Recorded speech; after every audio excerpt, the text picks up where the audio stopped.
In the sphere of Western European classical music, the string quartet holds a particular place.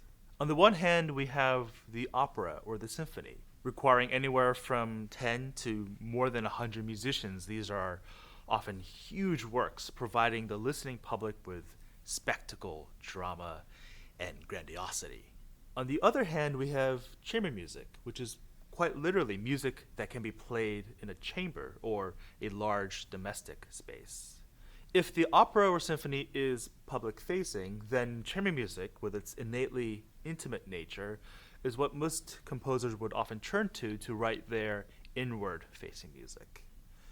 And even amongst chamber music, composers often looked at the string quartet as the vehicle for their private, innermost expression.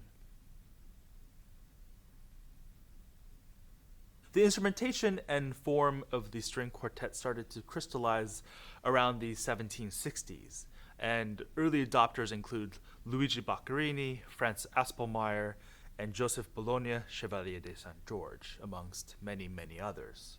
But perhaps the most famous contribution to the genre are the 68 quartets that Franz Joseph Haydn wrote throughout his life. And if we look at Haydn's 68 as a whole, we see him evolving the roles, form, and structure of the string quartet. He eventually settles on a four-movement structure that will become the main formal template of a string quartet, beginning with a sonata allegro form first movement, a slow second movement, a dancing minuet third movement, and a fast final movement. Wolfgang Amadeus Mozart himself was very much influenced by Haydn when he wrote his string quartets, dedicating his Opus 10 set of quartets to Haydn and writing, "They are the fruit of long and laborious effort. I therefore commend my children to you, hoping that they will not seem totally unworthy of your love." It is in the midst of these two towering forces that Beethoven enters the picture. As he was working on his first set of quartets, Beethoven copied by hand quartets by Haydn and Mozart as part of his own compositional education. He at first had some difficulty scrapping earlier drafts and starting over, but eventually Beethoven manages to find his own singular voice, and ultimately writes 16 string quartets, all of them influential in significant ways. We often group his quartets into three main periods. His Opus 18 set, comprising his early period, Opus 59, 74, and 95 making up the middle, and his Opus 127, 130, 131, 132, and 135 as his late period.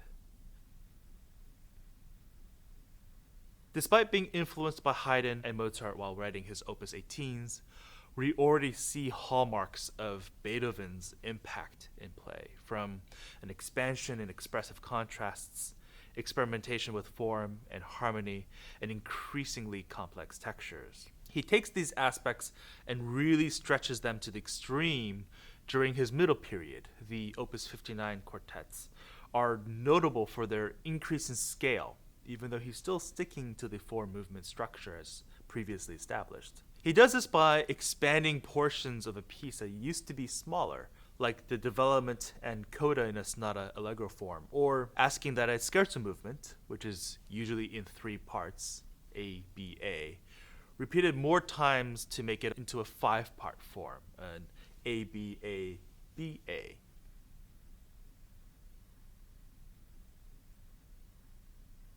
Intensely personal, philosophical, and esoteric at times, the late quartets truly stand on their own. A master near the end of his life, aware of his own mortality, but with a wealth of experience behind him, there is a spirit of rejecting all traditions and norms that he himself helped to codify in his earlier works. While Opus 127 and 135 still follow the traditional four-movement form, at least on first glance, Opus 130, 131, and 132 go beyond, often ditching traditional movement types and instead incorporating forms from other genres, like arias and recitatives from opera, dance types from popular music, and dense fugal movements from Renaissance and Baroque traditions. Perhaps the most extreme example is a grosso fuga, a multi-part 15-minute movement that was meant to be the last movement of Opus 130 before his publisher convinced the otherwise notoriously stubborn Beethoven to write an alternate ending. Igor Stravinsky, the preeminent modernist composer from the 20th century, called the Grosse Fuge a absolutely contemporary piece of music that will be contemporary forever. That quote illuminates the titanic influence that Beethoven himself had over the rest of string quartet writing. Composers after Beethoven responded in various ways.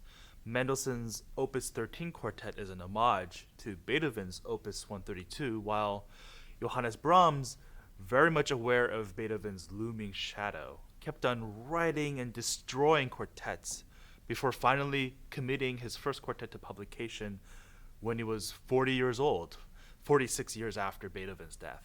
Others, like Robert Schumann, went about this by continuing the tradition set forward by Haydn and Mozart instead, circumventing Beethoven's late works. In fact, much of Beethoven's late period quartets were met with confusion from both the public and other musicians at the time, most likely that these quartets were so out there, so beyond what anyone had imagined possible, that they were quite literally too ahead of their time. What we do know now, though, with the benefit of hindsight, is that all 16 of these string quartets by Beethoven hold a very special place within the string quartet repertoire and beyond today.